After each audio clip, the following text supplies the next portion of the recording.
We have to repeat it in our own language. Repeat, repeat, repeat, repeat. Then learn it by heart. No? Then it gets stamped in our heart. So like that, not once hearing or twice hearing. Oh, it is very nice, we may say and go. No. We have to keep on hammering that particular aspect. How do I ensure that the mantra gets stamped in my heart? Which is the key for everything that is to be known. So we will try to go through some portions again.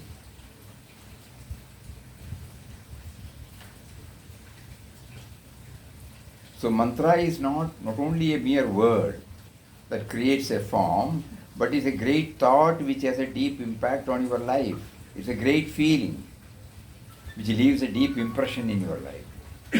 This aspect, again we would like to repeat. Feeling.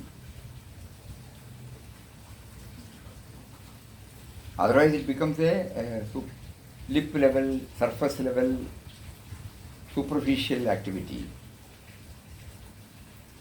We have been asked to feel,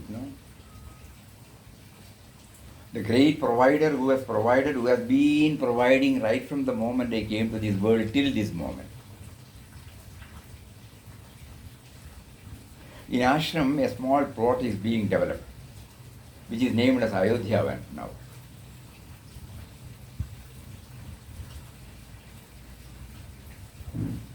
As we kept on thinking about it, Papa has been guiding us in such a way that you felt thrilled. When he gave us the body, he also saw to it that for the sustenance of the body, so many things are needed, like protein, like carbohydrates, like vitamins, so many. And then the great provider provided, through pulses, through vegetables, through greens, through roots, through fruits, through spices.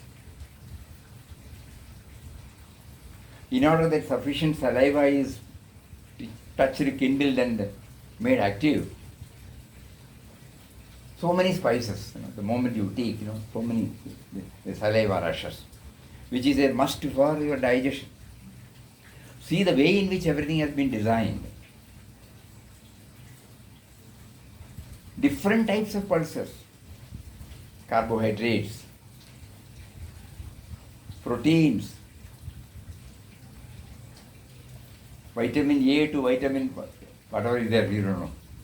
Everything is provided to us through His creation. So we have to be, the more we become subservient to that power, the more we get the feeling. When he says, when you chant the mantra, you should get the feeling. How will we get the feeling? We will get the feeling only when we know that we are chanting the name of the one who has provided, who has been providing everything to me.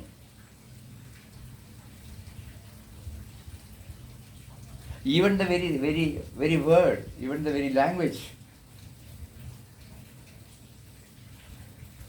is a great feeling which leaves a deep impression. That is why many people say, we have been chanting, but it doesn't leave any impression. It becomes an activity. No, it should not be an activity. This word is very important, feeling. Just like when I handle anything, I should be able to bring in this. Oh, you have brought this out. Then that feeling comes. It is not merely an act.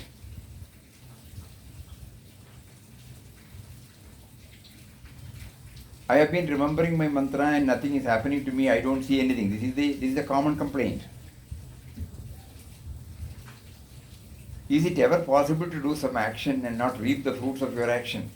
When you are performing an action, you are bound to reap the fruits. When you are remembering your mantra and nothing is happening to you, what does it mean? It means that your mantra is being stored in the unconscious mind, and when the time comes when there is need, the mantra helps you. One of the simplest methods is to remember the Lord's name, not the Lord, but His name. And here is a beautiful example. How could you give a name to someone who is nameless? Name means, specific. You are specifying the boundaries, Specifying the boundaries of an object. That is how the label comes, name. So he is nameless, formless. We say omnipresent. He is all-pervading. All these things. Then how can we give a name? So here he says, when we were children, we were calling our mother, Mama, Mama, Mama. She can understand that language. Similarly, God can understand our language, whatever name we call it. Though he is nameless, he can understand.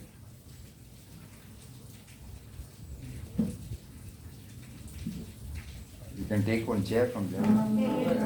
Here you come. You can sit.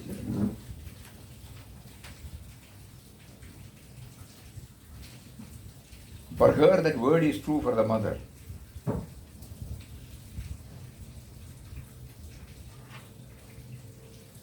So we do not know anything about the Almighty Lord. Any word we use for him is his name. Any word.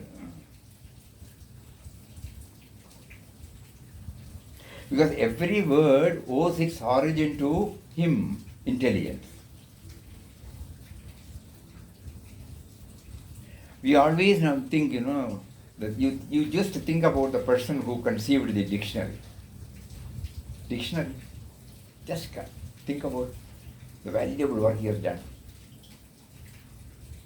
In that book, he has brought out the entire, almost all words.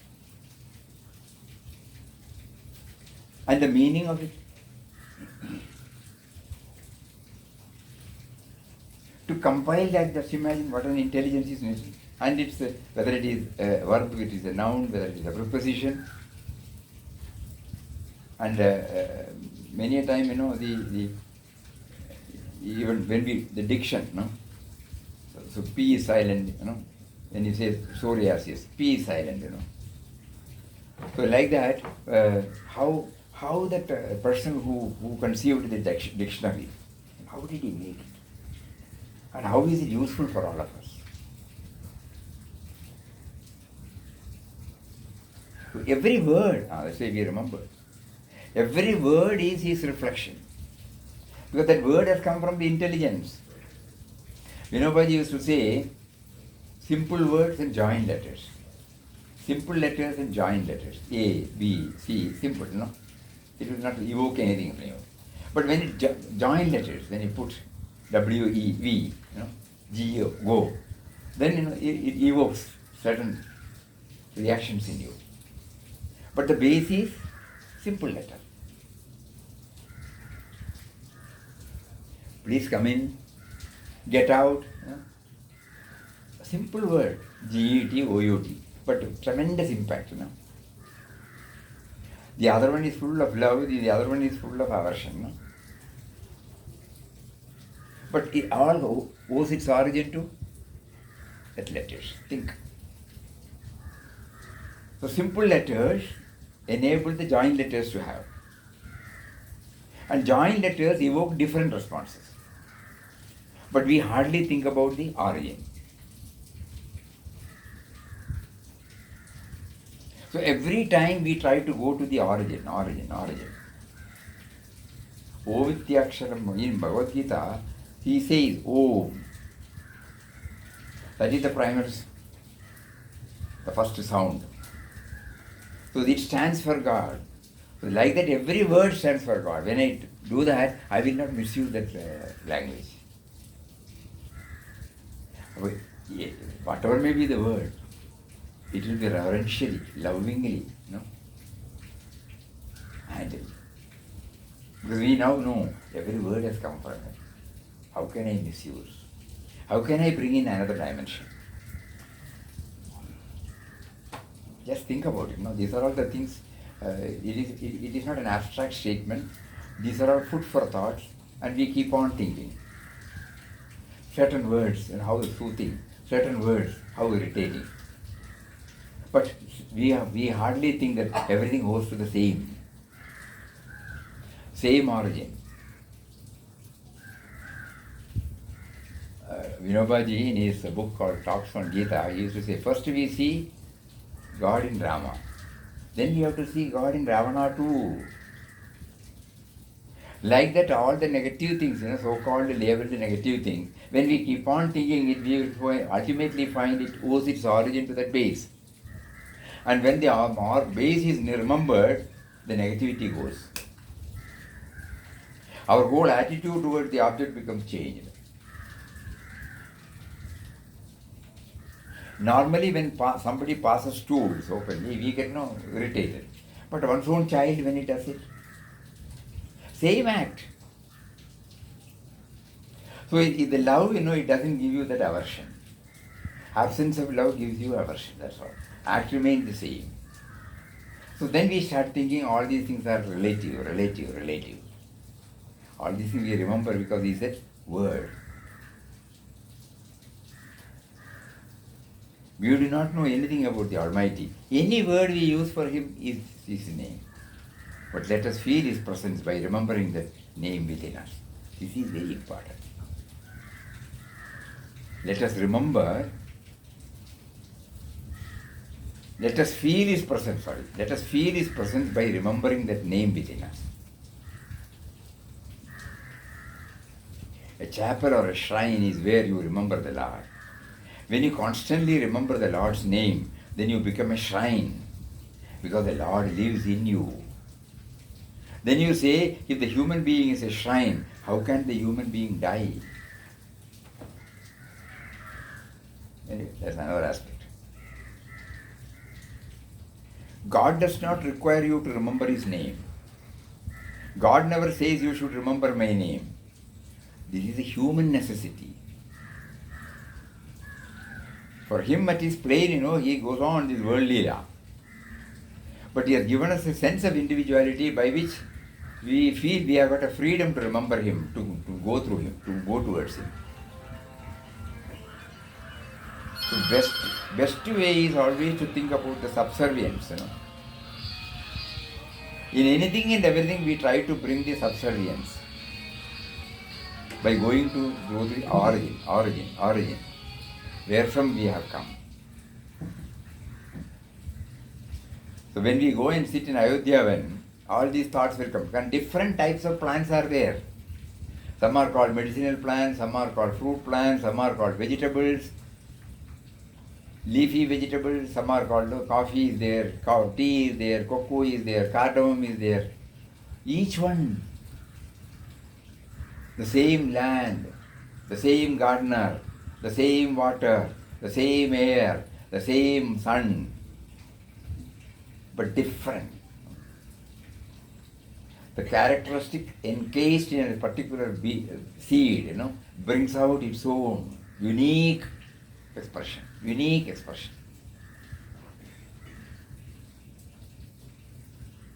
And each one God has brought it out because I suppose only one thing is given, I will get bored.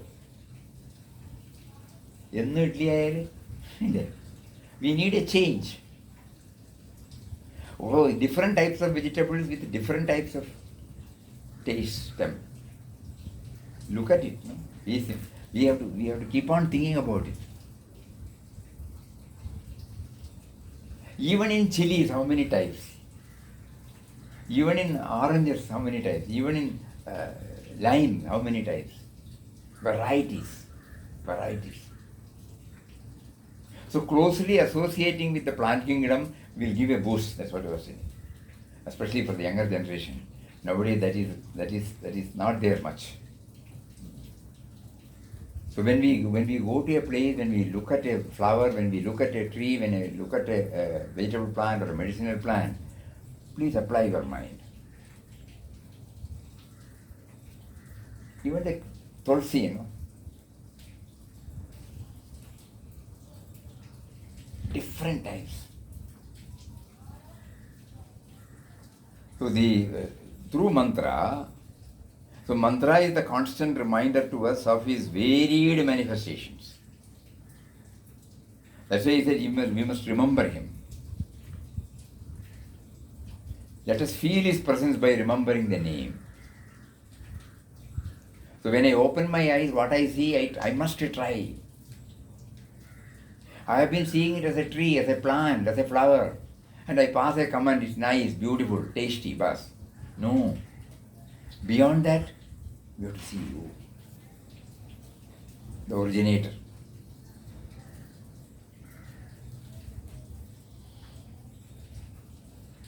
And he says,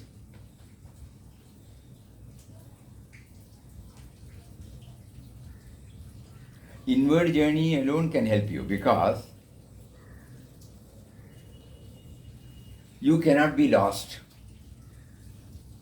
You are lost in the external journey where you have to move. This is a journey without movement where you can never get lost. Suppose we drive the vehicle to a particular destination, suppose there is a heavy rain, nobody else is there, suppose it is night, we don't know the direction, there is no hand post, we may lose the track. And again we ask somebody which is the route, then we again take back to the old route. So like that, we are guided by the milestones, kilometer stones. Every now and then we look at it, whether we are moving in the right direction or for any signposts. Here he says that there is no risk involved because it is not an external journey. Actually, it is not a journey. A journey is from point A to point B is called the journey. Here there is no point A to point B. It is purely to become aware of it. The journey we say as a journey only, that is the language which we can understand. Actually it is not a journey, but we say it is an inward journey or inner journey. Because the thought is trying to explore its source with the help of the mantra. First of all, the mantra when we chant, it shuts off, the shutter is there so that the thought will not go out. When the thought becomes totally oriented towards the mantra chanting, the chances of the thought going out will become less and less. Initially it may go, again we have to bring it back. So when we chant with the right attitude, the nama chanting helps us to have a fence as it were. And when the tendency of the mind to go out becomes less and less, naturally it has to go within. So the first step would be, we are chanting, but at the same time we know that we are chanting. Then we are trying to find out who is knowing and who is chanting. In many mantras we hear this word, Sarvadi Sakshi Bhudam. Brahmanandam Paramasugadam Kevalam Jnanamurtim Dandvatitam Gaganasadrisham Tattvamasya Raksham Ekam Nityam Vimalamacharam Sarvadi Sakshi Bhudam Bhavatitam Trigunarihitam Sadgurum Tam Namami. The impersonal aspect has been beautifully brought out through this mantra, this shloka. Sarvadi Sakshi Bhudam, as a witness consciousness. So that is the stage through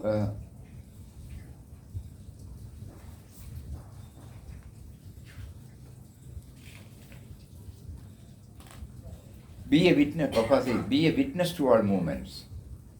Detach yourself from them, become the observer of them. Then you will realize that you are the eternal witness and the body is not yourself.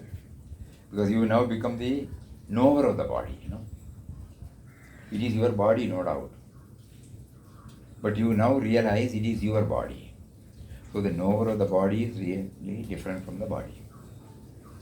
And then finally he says, let us try to find out who is observing silence. Sit silent, detach yourself from the mind and watch its activities. The watcher is the real you, the self-immortal. So how does the nama help us to go within? These are all some of the ways. The great provider who is within me, about whose presence I am not aware, but the mantra makes me, I become aware, I get lost, I forget. I become aware, I forget. But this repetitive perform, hammering it, We have been promised by Mahatmas who have scaled the heights that one day we will get the key.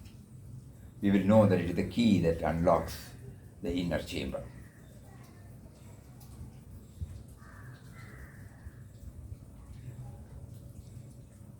When you constantly remember the Lord's name, then you become a shrine. Because the Lord lives in you.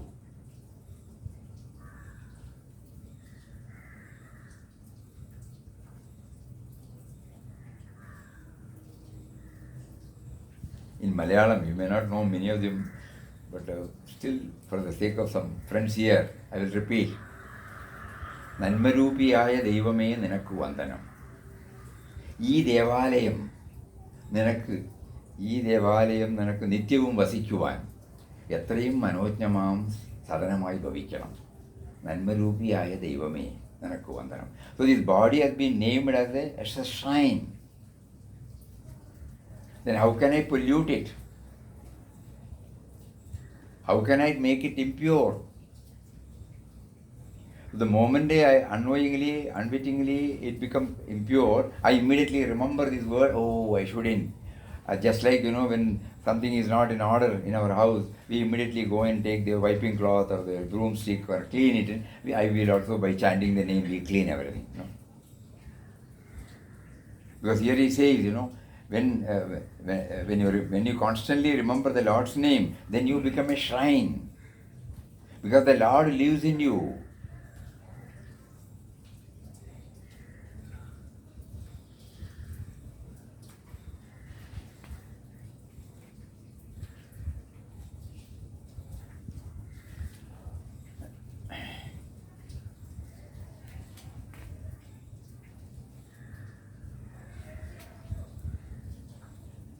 Remember your mantra subtly. So he says that by chanting it, we somehow train our mind to keep it in a subconscious state.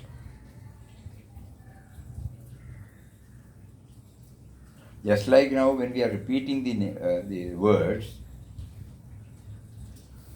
automatically the grammar is there, We don't have to struggle to bring in the grammar factor. Like indefinite, perfect, the present continuous, perfect continuous. All these things are there in us, and while we repeat while we utter a sentence, while we write a sentence,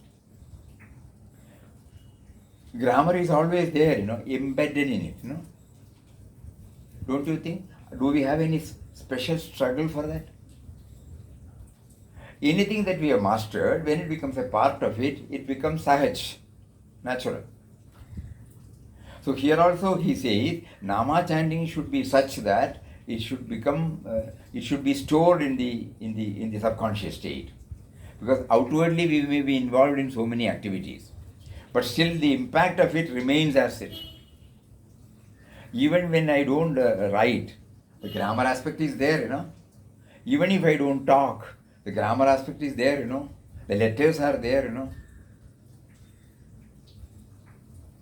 So that is there. That will ensure that whatever I write or whatever I talk are in conformity with the grammar rules. Similarly, we have been asked to, while we chant, this should be stored in our subconscious state, so that during our non-chanting time, during our various activities, whenever we go off the line, it will immediately pull us back.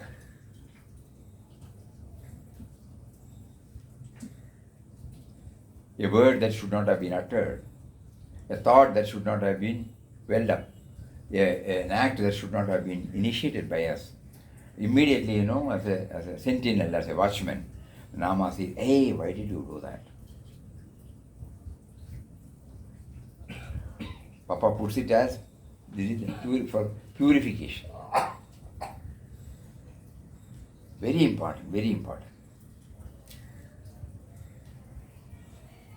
So he says here, remember your mantra subtly.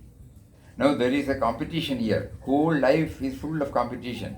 A part of mind says, I will remember mantra so subtly that other part of the mind does not listen. The other part of the mind says, I am so alert, so one-pointed, no matter how minutely, how subtly you remember, I will listen. You will have to create this. With the help of one part, your mind becomes very subtle, remembers. If another part is not alert, you will forget. Another part should not be producing a huge heap of dollars, a bank balance, a girlfriend or a boyfriend. Simultaneously, both parts of mind should function together to help each other. That the God dimension should be there along with any other thought. That is the sum and substance. And God dimension means brihat, expansion. God dimension does not limit to anything. What is that word of Papa? To set the Limit. Set the limits to the sense of awareness sets the sense of otherness sets limit to the illimitable. Illimitable is He. Illimitable is He, the Lord. That is called Brahman, Brihat, expansive. So the sense of otherness, you are separate from me, sets limit to the illimitable. So when this goes on in my mind, whenever I think in terms of otherness, that means the God dimension has been forgotten. So by my sadhana, by chanting His name, who is in me, who is in everywhere, I have been promised by masters, shastras, that you will be able to connect. Though not immediately, gradually you will be able to. One day you will get the balance.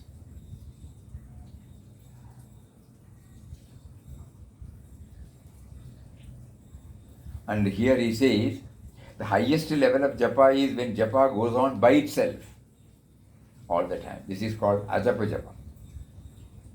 Japa goes on without japa. You get up in the morning, japa is already going on. It means japa has embedded itself in the unconscious mind, which is rather difficult. Anywhere you are, japa is going on inside. You are laughing at yourself, japa is going on. You are angry with your children, japa is going on. You are not really angry. The way japa transforms your inner situation, your life, it is something great. All traditions have somehow or other discovered the power of japa. First step is muttering. Then it is remembering. And then that remembering leads you to consciousness, awareness. That awareness leads you to absolute silence. Then you are remembering japa without any remembrance. It has become part of your life. Then there is only the momentum. Have you seen a potter makes a pot? Why? The tops, when you put it, it doesn't stop there. No? It goes on until it stops by itself. Momentum. When you have finished your work, at the last moment of your life, the momentum of the japa will give you great joy. So what is highlighted here is that somehow we have to concentrate on the japa. When Papa has been hammering to us, constant remembrance, we were understanding the literal meaning, but we were not really understanding the meaning. Now slowly he makes us to unfold, the cover, and makes us to have a glimpse of the real meaning of constant remembrance. That we must store it in our subconscious state. Not that what we vocally chant is okay, that is initially. What matters is the embedded form of mantra in our heart. So that will be the base from which all our thoughts will emanate, and therefore all actions. It is a tough job, toughest job, but we will try. Now that having been pointed out by him through many of his Mahatma creations, we will now try that my Nama chanting should not become only vocal. My Nama chanting should pave the way for getting it embedded in me. in the subconscious level, so that even when apparently I am not doing Nama Japa, the Nama keeps me on check. Remembrance of God keeps me on check, so that the Lakshman Rekha becomes very, very clear at the thought level, at the action level.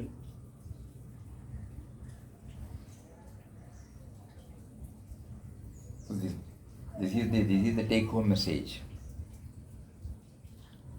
Mantra should become a part of my life. Because mantra represents the all-pervading, the great provider.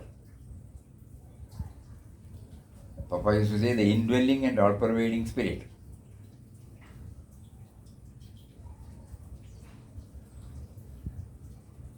And that is what he did for 22 hours out of 24 hours. And we all know. In 2-3 years' time, he was able to scale the heights. Mataji, 1928 she joined. And in 2.5 years, because it was exclusive, no other activity, she was able to scale the heights. We have not been doing it. We have been doing Nama for decades now. So now we want to improve areas. So now we know, no, it has been an outward activity.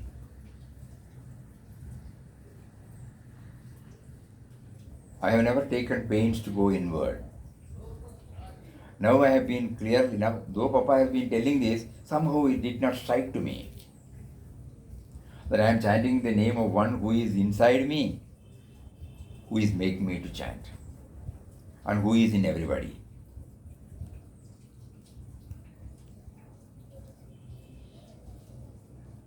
So the mantra, our chanting, our practice should be such that we store it in our subconscious level, so that it will have its own impact on all my thoughts, words and deeds.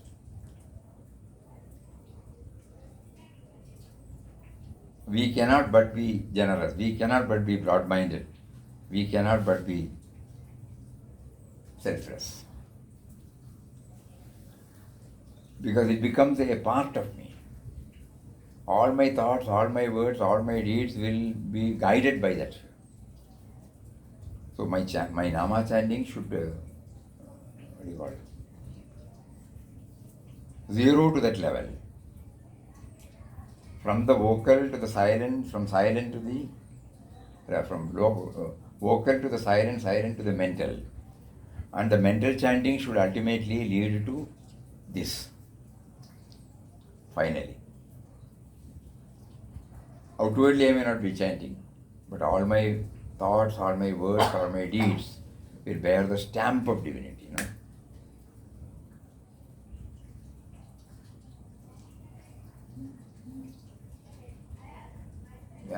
Now every quotation, every now and then we have to keep on reading, so that all these things are pushing us in. Papa used to say, behold divinity in every aspect of this worldly Leela. Verily it is He who is behind all things and beings. Behold divinity in every aspect of this world Leela. Verily it is He who is behind all things and beings.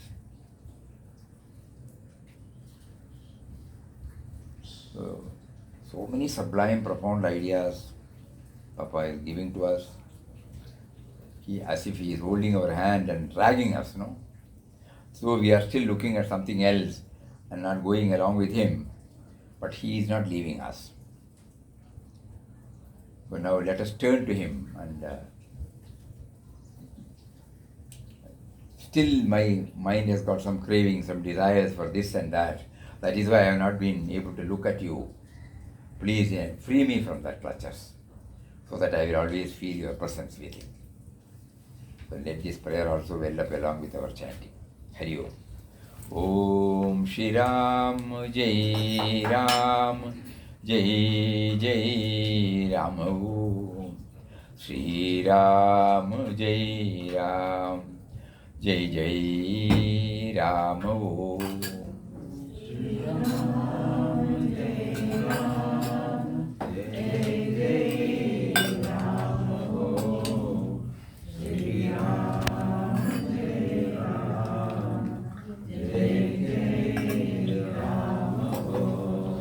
Shri Ram, Jai Jai Ram Om. Shri Ram, Jai Ram, Jai Jai Ram Om. Shri Ram, Jai Ram, Jai Jai Ram Om. Shri Ram, Jai Ram, Jai Jai Ram Om. Shri Ram, Jai Ram, Jai Jai Ram Om. Shri Ram, Jai Ram, Jai Jai Ram Om. Om Shri Ram, Jai Ram, Jai Jai Ram. Hari Om, Hari Om.